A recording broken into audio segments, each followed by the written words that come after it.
Hare Krishna. So in this video, I'm going to give my second presentation here, and the topic which I have chosen, it's from Canto 1, chapter number 13, entitled Dhritarashtra Quits Home, and verse number 23. So from this particular verse, I have chosen or made one topic. It's called urge to live permanently in the temporary world. As you can see, many of the people, whether they are devotee or non-devotees, except the pure devotees of the Lord, everybody wants to live permanently in this temporary world. That world itself is temporarily, but being entangled with the association of Maya, we are thinking ourselves that we're gonna be live in this body permanently. So this is the condition our Dhritarashtra is facing now. So let's read or try to understand from this particular verse which Srila Prabhupada has written, and giving us instruction, beautiful instruction throughout this verse here. So let's read out. It's right there on your screen.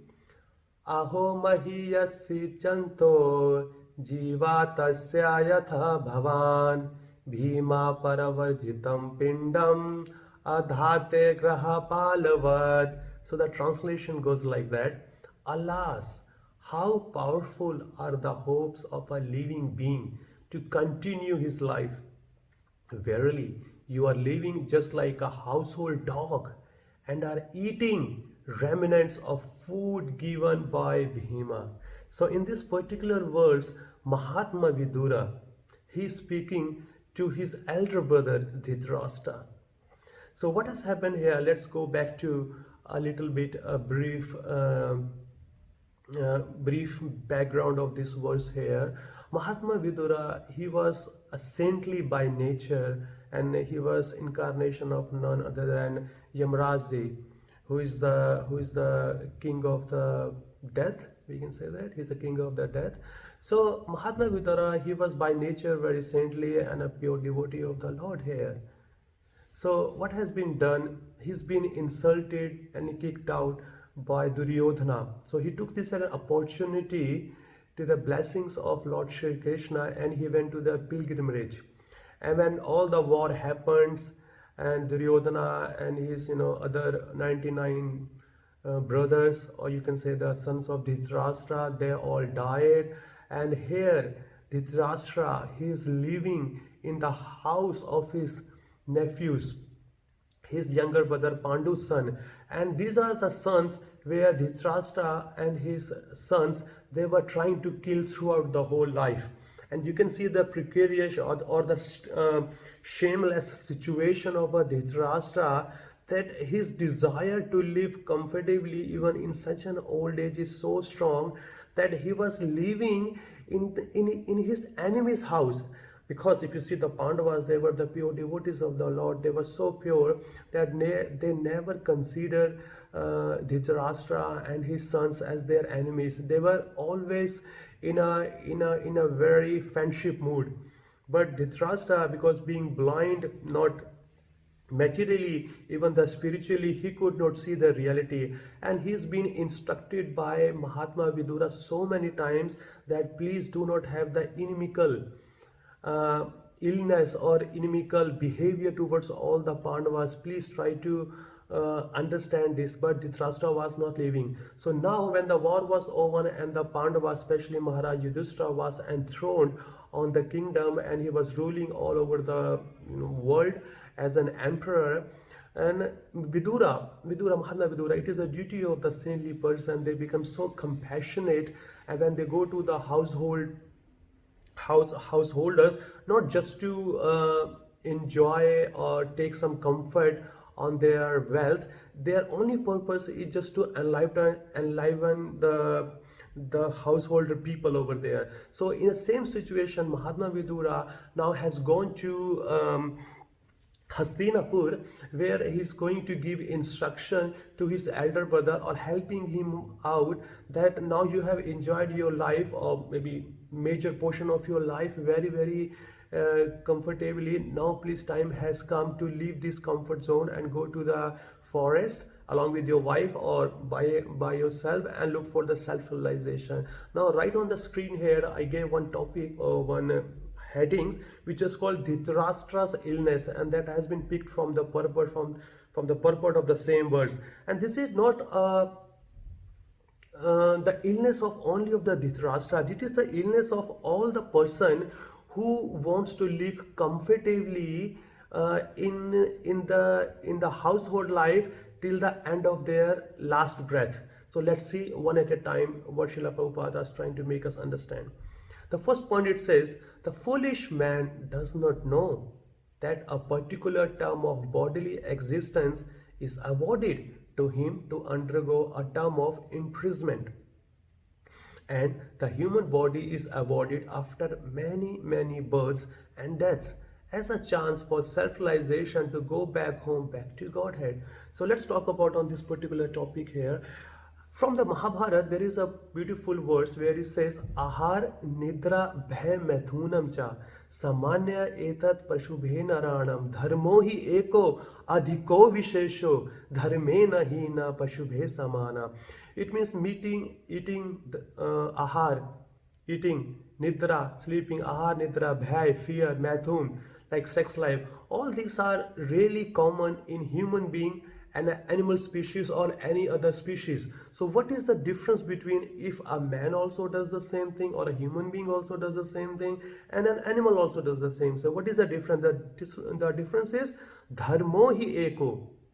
Only the dharma is differentiate between human and animal. Dharmo hi eko adhiko vishesho dharmena hina pashubhe samana. Only the dharma is, now I am a human, so what being as a human, what is my ultimate duty? Who am I? Who God is, and what is my relationship with our God? If this type of questions, if we are not asking being as a human, so there is no difference between a human being or an animal. The difference is only that only intelligence which is pure matured intelligence.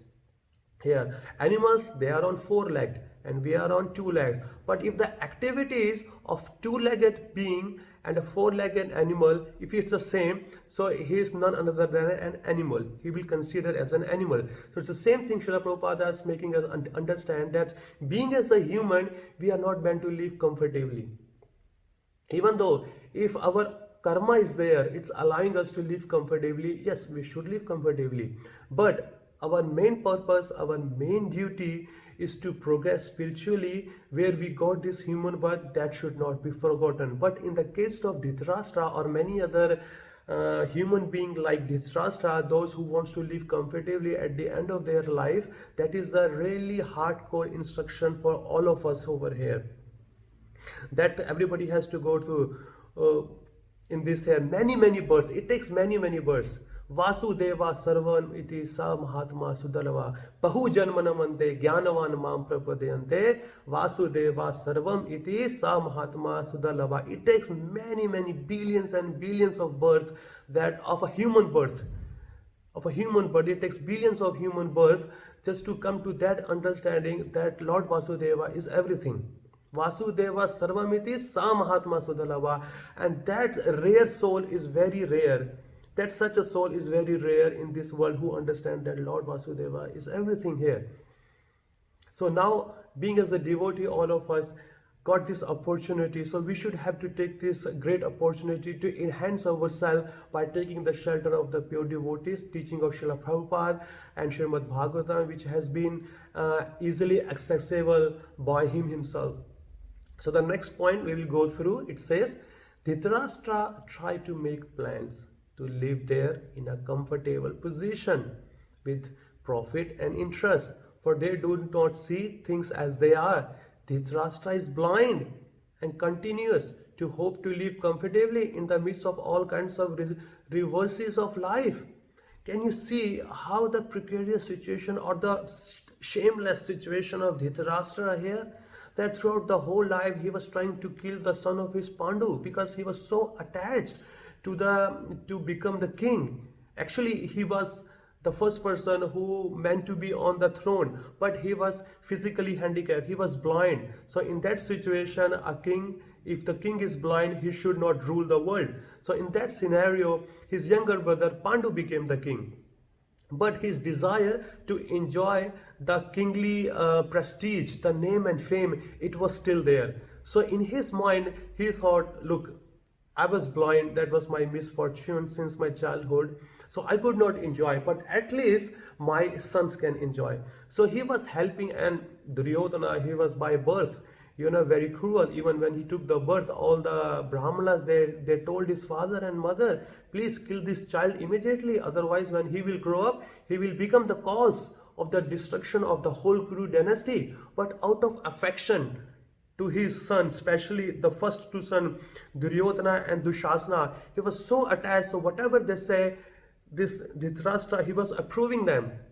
So in this condition where Vidura, Mahatma Vidura is poking or telling a very sharp words which piercing the heart or the ears both to Dhritarashtra, its only purpose, when a sadhu speaks like that, they are only person just to cut the attachment of this material world. He was so attached to live comfortably, even though he was so shameless, because he was trying to kill all the Pandavas. So in this situation, when Mahatma Vidura was speaking so hard, his only purpose is to shaken the real consciousness of the person. Please wake up, you sleeping soul. See what has been happened to you now. Now you are just about to die. You are just about to die. Lord Supreme, Lord Shri Hari, in the form of a Kala, in the form of a time, he is approaching every single living entity. And look at your condition. You look so fearful. You look so afraid. Even though you are falsely claiming yourself king, even though you are not a king. So he was making him aware with the reality, and that reality Dhritarashtra was not liking it. But what to do? That is the duty of the Mahatmas. When they speak show the naked truth in the front of the householder, just to cut their attachment so they can see the real goal of their life. So in the third point here, he says his father, brother, well-wishers and sons all are dead and passed away. We are talking about Dhritarashtra here. He himself has expended the major portion of his life. His body is now overtaken by invalidity, which is the old age.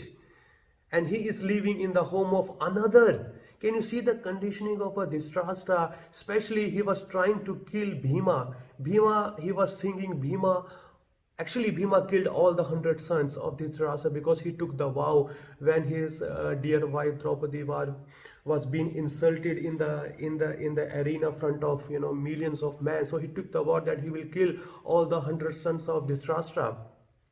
So he was specially saying in this verse, Vidura is saying, look at that, you are living in the house of your enemy and you are eating the remnants of the Bhima. Can you see, if you are living like a dog, whatever Bhima eats and whatever left over in his plate, he just throw front of you. So whatever is left over, you are just eating is.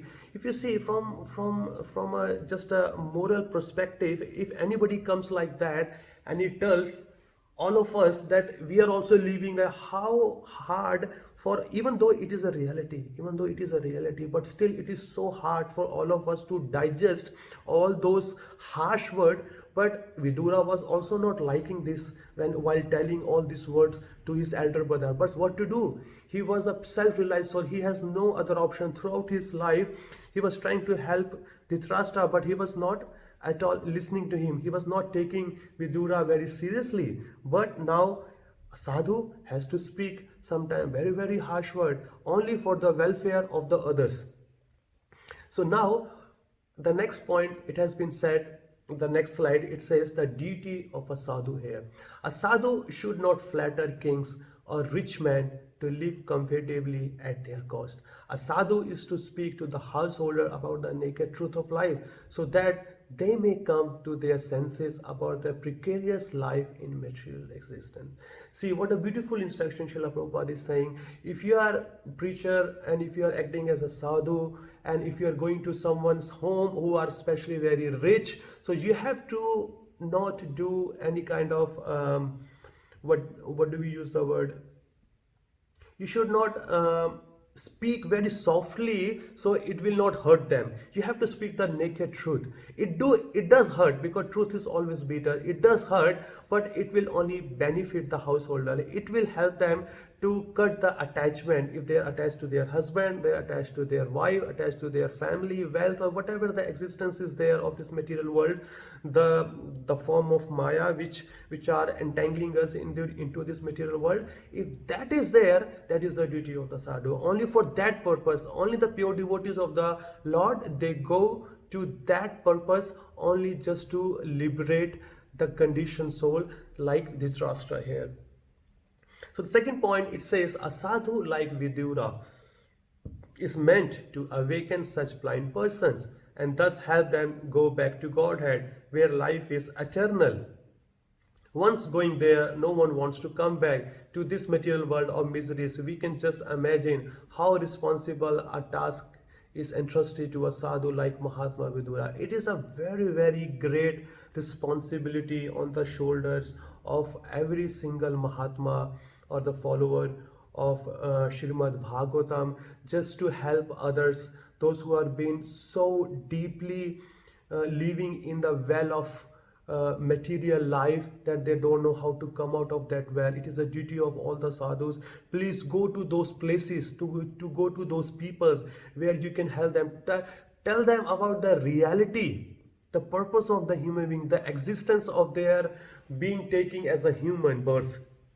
Because that is very, very important. Otherwise, as I said earlier, that all those four activities, eating, sleeping, mating, defending, they are common in animals. If the animal also do and human also do, there is no difference over there.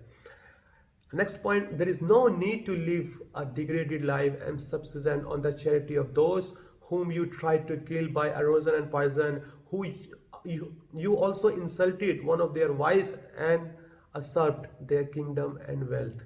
Death cannot be checked by anyone or from any source within this material world.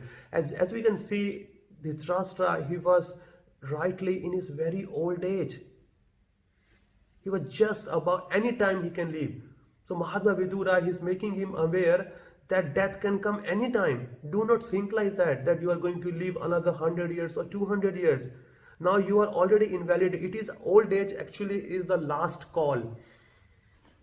It's a final call for all the living entity. Please become serious. But how many of us take this last call as a serious? Not at all. We always think, now still I can breathe, I can walk, I can see so many things. So why don't I read newspapers? Why don't I watch television? Why don't I go to all those casinos, liquor bars to enjoy? When I'm not able to do all these things, then I will take the process of chanting, and then I will take the process of spiritual life. But that is not the reality.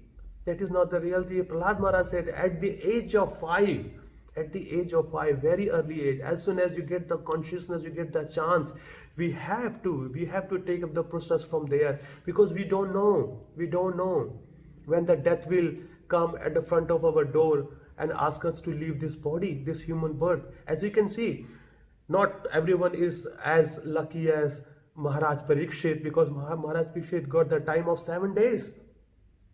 He was the emperor of the whole world, the whole king. He was such a pious man, but he was got so much wealth, unlimited. Even the Indra doesn't have that much wealth or that much popularity or name and fame. But as soon as he heard that he's been cursed by a Brahmana boy, he immediately didn't even consult with his wife, didn't even consult with all his ministers, all his welfare, or whomever you name it. He didn't even consult. He immediately left. He said, now I've got 7 days. Now I have to prepare for my death. But the preparation, Maharaj Parikshit was so lucky that he got 7 days. But are we lucky? Do we have any letter coming from death that that death is going to come in 2 days or half an hour or a month or a year? So no, it can come anytime. That is what Mahatma Vidura is trying to make Dhritarashtra understand. Please try to understand, death is right there on the corner, because you are so very old. Please leave it. leave the home and become so serious. And that's why Srila Prabhupada is trying to make us all understand that doesn't matter you have to take up the process in the old age, you have to take up the process in a very early age, because this is the practice. It says life is a preparation, death is an examination. So for the exam we have to do a strong practice, we have to do a strong preparation here. So let's move on to our next slide, where it says Vidura encouraging Dhritarashtra to take complete shelter of the Lord. Now after speaking harsh word which was hurting Dhritarashtra, but it was only benefiting him, so the Vidura, he's also giving the solution. He's not only talking about the problem. So it says, Srila Prabhupada was mentioning in one of his lecture I heard, that a person not should talk about the problems only, but at the end he must be able to give the solution. So here, after speaking, telling the reality to Dhritarashtra, Vidura, he is giving the solution also to Dhritarashtra. He's saying, saints and sages like Vidura approach us foolish men to awaken them to the real situation, which have been already discussed over here. No friends, no children, no father, no brother, no state, or no one else can protect a person who is not protected by the Supreme Lord. As you can see how the clear instruction has been given. The person is not protected, not taking the shelter of the Lord, because he is the only one who will give the protection. You can see in the case of Maharaj Parikshit. When he was in the womb, he was protected, and his father and his grandfather Arjuna was outside the womb. Lord Krishna was there, and other Pandavas, like other grandfathers of Parikshit Maharaj, was all there, and they have got all been accomplished by the divine vapor. They could not do anything. So suddenly the mother Uttara, she took the shelter of the Lord Krishna, and Lord Krishna were protected. Maharaj Parikshit in the womb, not even in the womb, inside, when he came out from the womb, and he was being protected by Lord Krishna every time, all the time he was being protected, even at the last stage of his life when the death was there. By the divine arrangement of Lord Shri Krishna, Lord Krishna arranged Sukadev Goswami. He inspired Sukadev Goswami in his heart to go and see Maharaj Parikshit, because Maharaj Parikshit was a pure devotee of the Lord, and Lord Krishna is using Maharaj Parikshit and Sukadev Goswami to Srimad Bhagavatam to be spoken for the benefit of the whole humanity in the future over here. So that's why it has been mentioned here. When the Lord Krishna, if he is not giving protection, so no one can protect you, no one can kill you. He says, Mare Krishna Rakhe Kon, Rakhe, what is that? Rakhe Krishna Mare Kon, Mare Krishna Rakhe Kon. So when he would like to protect you, no one can kill you. But if Krishna wants to kill you, then no one can protect you either. So let's go to the last powerful solution, which is given by our Srila Prabhupada. He says, the scriptures enjoins, therefore, that one should associate with sadhus only, rejecting all other kinds of association. And by doing so, one will have ample opportunity to hear the sadhus. One can cut to pieces the bonds of illusory affection in the material world. See, many people, they are doing so many other methods to cut the attachment, but the attachment not can be cut by a mechanical way. It has to be cut by the association of the sadhu. There's a very beautiful verse. He says, how can you approach a sadhu when you see the sadhu? Because you cannot just go and straight away ask the question. You have to render some service to the sadhu here. So in Bhagavad Gita, chapter number 4, text number 34, it says, Tad vidhi pranipatena paripashanena seveya upadekshanti te jnanam jnaninam tattva darshina. We have to approach the spiritual master, inquire from him submissively, render some service to him. When they will be pleased from our service, they will impart the absolute knowledge upon us. So we have to do some service to them. Not just go and ask straight away. We have to do some service to them. And our mood for inquiring has to be very, very submissive, very, very humble way. When we approach in a very humble mood. Oh my Lord, oh my dear devotees of the Lord, please kindly help me. I have got this issue. How can I break the attachment, occur the attachment of this material world? Render some service. When they will see the sincerity and a strong determination to know the knowledge, to know the message of the Lord Shri Hari, because they are the transcendentalists. They have seen the absolute truth. They will impart you by their blessings. By their blessings, everything will be possible to know. Otherwise, there is no possibility. So thank you so much. Hare Krishna.